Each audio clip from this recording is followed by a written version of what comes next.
So now that we have an idea of what the dysfunction could be going on, here are some ways that we can work on beginning to improve upon it. Now, what we have to think about is we can't necessarily jump right into strengthening because if we don't have the motion available, then there's no motion to strengthen with.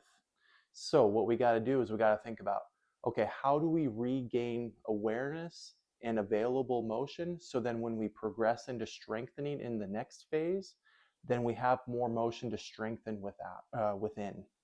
So uh, usually when I'm thinking about trying to improve stuff, what we want to start with is finding our neutral foot. So instead of being toed out excessively, what we want to do is we want to try and bring that back in to roughly 12 o'clock-ish, give or take just a little bit. Now from here, we got to see, do we have the availability to slowly roll out towards the outsides of our foot and back in towards the insides of our foot? This is a great exercise right here and maybe motion that you haven't done in a while. So just moving back and forth may feel good, kind of help lubricate the joints of the foot and the ankle in a different direction than what they typically see. But after working through that for several repetitions, slow and controlled, then what you want to do is try to find that even middle ground where we're not too flat and we're not too open, but we're just kind of nice and in the middle. Now, this is going to get us close to what neutral would be. Really to find neutral, you kind of need someone to palpate it and press on the different areas of the ankle to kind of see if you're really in line with where you should be. But somewhere in the middle should be close enough. Now, once we find our neutral foot, what we want to start to think about is our big toe use and awareness of how that's pressing into the floor. So I have my neutral foot. My big toe should be flat and just lightly pressing into the floor. When I firmly press into the floor, I should feel my arch space kick in. If you look down at your toes and you notice where your toes are trying to claw the ground, it's too much, too aggressive. We want to keep all the toes flat and just a nice firm press into the floor where you kind of feel the tissue on the bottom of the toe squish into the floor, and you should feel that arch space kind of kick in. Now you're recruiting muscles and tissues that help support your arch rather than just allowing it to kind of be flat and into the ground. We're finding neutral and then we're engaging musculature to help support that arch better. So then once we find that place, that is where we want to try to operate from when it comes to our different mobility strategies or our strengthening strategies, is we want to find neutral by rolling to the middle, engaging the big toe so we can feel our foot working a little bit, and then we can kind of start to work on some other stuff. Okay, now from here we want to start thinking about a little bit higher up into the ankle as far as how do we start to improve that dorsiflexion motion. Now this is one that I've found where you can't necessarily just go right after it. You have to kind of unlock it a little bit in some different directions. So we've already talked about the side to side direction where we work on rotating our ankles towards the outside of our foot, rotating towards the inside of our foot. And so we're getting the ankle to glide in more of this side to side direction. The other one that we can work on is rotation. So depending on the person, you may need varying amounts of rotation. So if I'm feeling kind of stiff or limited, or maybe I'm kind of concerned, I'm a little bit more cautious right now, is what I can do is I can go neutral foot, and then all I'm going to do is spin my hips. I'm going to turn my hips to the right, and then I'm going to turn my hips to the left. Now, as I'm doing that, my hips are going to drive motion into the bones of the leg, which will then drive motion into the foot. So if I'm thinking about my right side and I need to improve right ankle motion, what's going to be going on is as I rotate to the right, I should feel my right foot arch come up off the ground a little bit.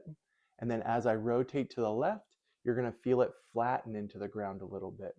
Now, as that's going on the right foot, the opposite's going on the left side. So both sides are getting work, but just trying to kind of keep our frame of reference. As we rotate right, I should feel my right arch come up a little bit, maybe stretch the lateral ankle just a little bit.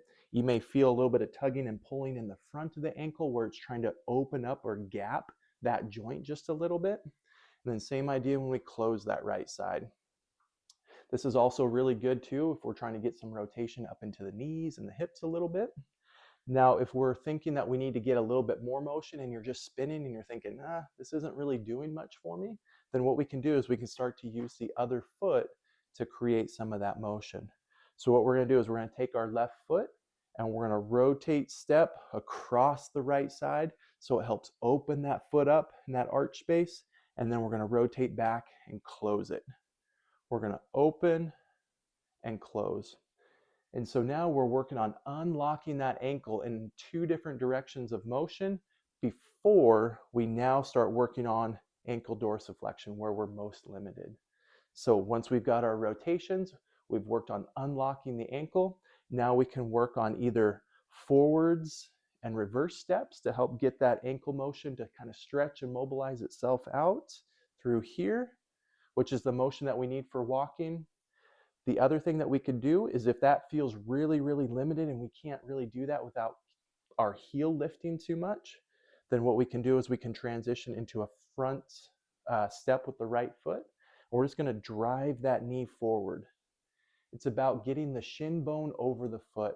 And so if we need to start in a position like this where it's a little bit less rigid and we can just work on gliding that back and forth, we get it lubricated a little bit. After about 10, 15 of those, then you can then retry the other direction where we then bring that right foot into the back, we step and see if that's a little bit better. Then once we got things lubricated and joints moving, then we go into our stretches where we get ourselves into that right foot back position. We got to make sure that that foot is still oriented straight as best as we can. If we start to toe out, it bypasses all the work that we just did. So we got to ensure that that right foot or that back foot is straight, trying to keep that heel on the ground. And as you're stretching, you should feel a pretty good pull through the Achilles and up into the calf and soleus complex. And then again, once you stretch, hold those stretches for at least a good minute, go 2 to 3 rounds each time, and then you retest. Can we go through a little bit easier and more fluid motion with our steps forwards and backwards? Do we feel a little bit better when we go for a walk down the hallway or outside on the sidewalk? And that's how I would go about trying to be more aware of how do we get things moving and oriented better? How do we start to kind of maybe stretch some of those tighter areas? And then also too, we talked about trying to get the big toe reintegrated, because now this is going to really start to set the foundation for things that we want to do for strengthening of the foot